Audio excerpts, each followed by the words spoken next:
میں آپ کے سامنے آج اپنے پیارے محبوب پیغمبر محمد کریم صلی اللہ علیہ وسلم کی 7 پیاری سی نصیحتیں رکھنے کی کوشش کروں گا، جس کو سیدنا ابو ذر رضی اللہ تعالی عنہ نے اللہ کے پیغمبر محمد الرسول اللہ صلی اللہ علیہ وسلم سے روایت کیا ہے، اور امام احمد بن حنبل رحمۃ اللہ علیہ نے حدیث کی کتاب مسند احمد میں اس حدیث کو نقل کیا ہے۔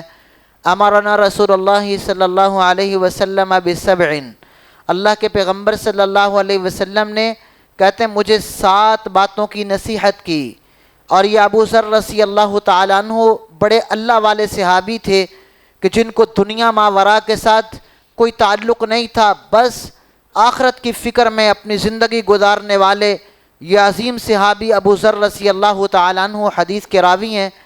آپ صلی اللہ علیہ وسلم نے 7 باتوں کا حکم دیا۔ سب سے پہلی بات کہتے ہیں امرانی بحب المساکین، آپ نے مجھے مساکین کے ساتھ محبت کا حکم دیا، وان ادنو منہم، صرف محبت ہی نہیں قربت کا بھی حکم دیا۔ 2 باتیں ہیں، ایک انسان اپنے دل میں مسکینوں کی محبت رکھتا ہے، کسی مسکین کا دکھ درد ہو تو یہ تڑپ جاتا ہے، یہ محبت ہے دل میں، لیکن یہ ہے کہ اپنی مجلس میں عمرا بڑے لوگوں کو بٹھانا تو ہمیں آ ہی جاتا ہے، لیکن مزے کی بات تو یہ ہے ہم معاشرے میں مسکین کو ڈھونڈیں، غریب کو ڈھونڈیں، فقیر کو ڈھونڈیں، لا کر اپنی مجلس میں بٹھا کے اپنے ساتھ قربت دیں۔ کہتے ہیں اللہ کے پیغمبر صلی اللہ علیہ وسلم نے مسکینوں سے محبت کا بھی حکم دیا، وَأَنْ أَدْنُوَ مِنْهُمْ، اور ان کی قربت کا بھی حکم دیا۔ اسی لیے کونین کے تاجدار نے کہا تھا کہ لوگوں مجھے تلاش کرنا چاہو تو مجھے چودھریوں کی چودراہٹوں میں، بڑوں کے وڈیروں کے دروازوں پہ اور ان کی مجلسوں میں نہیں پاؤ گے، اگر تم نے مجھے ڈھونڈنا ہے تو مدینے کے غریبوں اور مسکینوں کی مجلس میں آ کر ڈھونڈو، پوری کونین کے تاجدار ملیں گے تو غریبوں اور مسکینوں کی مجلس میں تمہیں ملیں گے۔ تو یہ پہلی بات، آپ نے مسکینوں کے ساتھ محبت کا اور ان کی قربت کا حکم دیا۔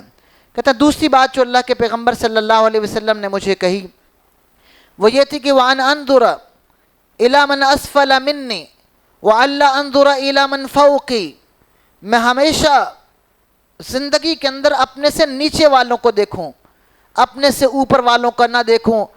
جو انسان زندگی میں نیچے دیکھنا شروع کر دیتا ہے اللہ اس کو بلندیاں اور عروج عطا فرماتے ہیں، اور وہ آدمی اللہ کا شکر گزار بندہ بن جاتا ہے کہ جب نیچے کے حالات کو دیکھتا ہے تو اس کو یقین آتا ہے کہ میرے اوپر میرے اللہ کے کتنے احسانات اور انعامات ہیں، اور وہ آدمی پھر اپنے رب کا شکر ادا کرتا ہے، اور شکر کرنے والوں کو اللہ دنیا و آخرت کی بلندیاں اور عزتیں عطا فرماتے ہیں۔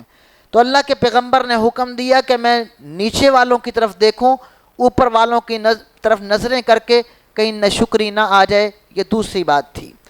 تیسری بات وَأَنْ أَصِلَ رَحِمِي وَإِنْ جَفَوْنِي، میں اپنے رشتہ داروں سے تعلقات کو ملاؤں اگرچہ وہ ظالم ہی کیوں نہ ہوں، جور و جفا، ظلم و ستم، ان کی طرف سے سختیاں، معاملات جیسے بھی ہیں، لیکن مجھے اللہ کے نبی کی وصیت یہ ہے وَإِنْ جَفَوْنِي، وہ ظلم کی انتہا کو پہنچ جائیں لیکن میں نے صبر کی انتہا میں آ کے اپنے رشتے اور تعلق کو ملانا ہے، اس لیے کہ میرے نبی نے کہہ دیا تھا اگر صلہ رحمی نہیں ہے تو یہ نمازیں، عبادتیں، قیام، صدقات، خیرات، معاملات، یہ ساری چیزیں بیکار ہو جائیں گی اگر ہم نے صلہ رحمی کو پیچھے چھوڑا۔ اس لیے اللہ کے پیغمبر کی میرے اور آپ کے لیے نصیحت یہ ہے، اور اللہ کے پیغمبر کا پیغام یہ ہے کہ ہم صلہ رحمی کریں۔ 3 باتیں۔ چوتھی بات کہنے لگے مجھے اللہ کے پیغمبر نے حکم دیا وَأَنْ أُكْثِرَ مِنْ قَوْلِ لَا حَوْلَ وَلَا قُوَّةَ إِلَّا بِاللَّهِ، میں نے کثرت کے ساتھ بہت زیادہ لا حول ولا قوت الا باللہ پڑھنا ہے۔ یہ جنت کا خزانہ ہے، یہ شیطان کے خلاف مضبوط ترین ہتھیار ہے، وسوسوں اور بری خواہشات کے خاتمے کا یہ اکسیر نسخہ ہے، اور یہ وہ عظیم کلمہ ہے لا حول ولا قوت الا باللہ۔ ایک آدمی اپنا مسئلہ لے کے آیا، اللہ کے پیغمبر میرا بیٹا دشمن کی قید میں ہے، کہا لا حول ولا قوت الا باللہ کا وظیفہ پڑھنا شروع کرو۔ باپ نے پڑھا، بیٹے نے پڑھا، وہ زنجیریں ٹوٹیں، اللہ نے اس صحابی کو اور صحابی کے بیٹے کو اللہ نے نجات عطا فرما کے اللہ نے جیل سے بھی نجات عطا فرما دی تھی۔ تو یہ لا حول ولا قوت الا باللہ مجھے اور آپ کو ذکر و اذکار کے اندر کثرت سے پڑھنا چاہیے۔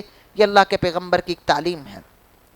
پانچویں بات آپ نے کہا وَأَن، مجھے حکم دیا ہے وَأَن أَقُولَ بِمُرِّ الْحَقِّ۔ بعض لوگ کہتے ہیں جی حق کو کڑوا نہیں کہنا چاہیے، سچ کو کڑوا نہیں کہنا چاہیے۔ اللہ کے پیغمبر نے کہا کہ مر الحق، حق کڑوا بھی ہو آپ نے حق بات کہنی ہے، منہ ملاحظے اپنی جگہ پر، انداز اچھا ہونا چاہیے، جذبات نصیحت والے ہونے چاہیے، کسی کو ذلیل کرنا مقصود نہیں ہونا چاہیے۔ تنقید برائے اصلاح ہوتی ہے تو وہ اچھی ہوتی ہے، تنقید برائے تنقید ہو تو وہ اچھی اور اللہ کو پسند نہیں ہے۔ تو حق کلمہ انسان کو کہہ دینا چاہیے، چاہے کسی کو کڑوائی کیوں نہ لگے۔ بہت سے لوگ حق کو چھپا جاتے ہیں، اللہ کے دین کی باتیں چھپا دیتے ہیں، اور مداہنت اتنی آ جاتی ہے کہ ہم بدعات، خرافات، اللہ کے دین کی مخالفت کو اس لیے برداشت کر لیتے ہیں کہیں یہ ناراض نہ ہو جائے کہ اگر کائنات کا رب ناراض ہو گیا تو دنیا والوں کو راضی کر کے کیا لینا ہے، پوری دنیا ناراض ہو جائے، اگر میرا اللہ راضی ہے تو ایمان اتنا مضبوط ہونا چاہیے کہ پوری کائنات کو ناراض کر کے اگر رب راضی ہوتا ہے تو میری زندگی کی سب سے بڑی کامیابی ہے کہ میرا اللہ راضی ہو جائے۔ وَأَنْ أَقُولَ بِمُرِّ الْحَقِّ۔ چھٹی بات وَأَلَّا أَخَافَ فِي اللَّهِ لَوْمَةَ لَائِمٍ۔ جب بات اللہ کے دین کی آ جائے مجھے کسی کی کوئی پرواہ نہیں ہونی چاہیے کہ کون کیا کہتا ہے، ہمیں یہ دیکھنا ہے کہ میرا اللہ کیا کہتا ہے، میرے پیغمبر نے کیا کہا ہے۔ یہ میری اور آپ کی زندگی کا ایک معیار ہونا چاہیے۔ اور آخری بات، اللہ کے پیغمبر صلی اللہ علیہ وسلم نے سیدنا ابو ذر رضی اللہ عنہ کے ذریعے پوری امت کو پیغام دیا وَأَلَّا أَسْأَلَ النَّاسَ شَيْئًا۔ یہ ہاتھ اللہ کا دیا ہوا ہے، اس کے سامنے اٹھے تو اچھا لگتا ہے، دنیا والوں سے مانگے تو یہ ایک ذلت کا راستہ ہے۔ انسان ہمیشہ مانگے تو اللہ سے مانگے۔ اللہ کے نبی کے صحابہ نے یہ بات اتنی پلے باندھ لی تھی کہ سواری سے اگر اس کی مہار بھی اونٹ کی گری ہے یا کوئی کوڑا زمین پہ گرا ہے تو وہ خود اتر کے اس کو اٹھاتے تھے، لوگوں سے سوال نہیں کیا کرتے تھے کہ اللہ کے نبی نے کہہ دیا ہے تو ہم لوگوں سے مانگنے کی بجائے اپنے رب سے مانگیں۔ ایک بہت بڑے محدث اللہ والے کا واقعہ موجود ہے، ہشام وقت کا بادشاہ۔ پہلے سوال کیا مجھے آ کر پڑھاؤ، کہا جہاں لوگوں کی مجلس لگتی ہے وہاں آ کے پڑھو، عمراء کے لیے الگ دروازے نہیں ہیں، سب کے لیے ایک ہی معیار تعلیم ہے۔ اس کے بعد اس نے کہا کہ دنیا کا کوئی مال ہے تو بتائیں، میں آپ کی خواہش کو پورا کرتا ہوں۔ ایک سوال کیا تھا، کہنے لگے مجھے جنت دے سکتے ہو؟ کہنے لگا جنت تو میرے بس کی بات نہیں ہے، دنیا کا مانگو۔